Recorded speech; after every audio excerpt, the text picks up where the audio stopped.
სოროსის ფონდი არსებობდა საქართველოში და სხვათაშორის რაშიც სახელი გამოიყენეთ მხოლოდ მისი, ვეძებდით ფორმას.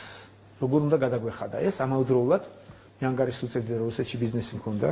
და რუსებს ეს არ მოეწონებოდათ და რა თქმა უნდა, კარგად გამოგვადგა სახელი სოროსის ფონდის იმ ფონდში თავიდან ბოლომდე მე ვაფინანსებდი და ეს ყველაფერი ხმარდებოდა მიზნობრივად ხელფასებს. არასდროს არ მithქვას, რომ მე ვარდების რევოლუციას ან პროცესს ვაფინანსებდი, მე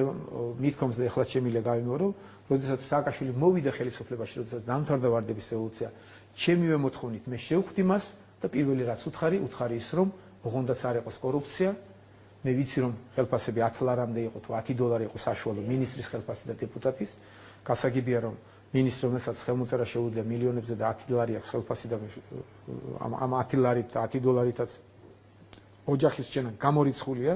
წარმოუდგენელია და აუცილებლად ის რაღაცაზე უკვე წამსვლელია, ეს რომ არ მოხდეს, მე შევქმნათ სპეციალური ფონდი, შევქმნით ეს ფონდი, მე დავაფინანსებ და 2 წელიწადნახევარი თუ რაღაც დრო, ზუსტად არ ვიცი, ვაფინანსებდი მე როგორც პარლამენტს, ისე მთავრობის სახელმწიფო სტრუქტურას. 2012 წლებში ჩვენ გამოვიარეთ უმძიმესი წლები, როდესაც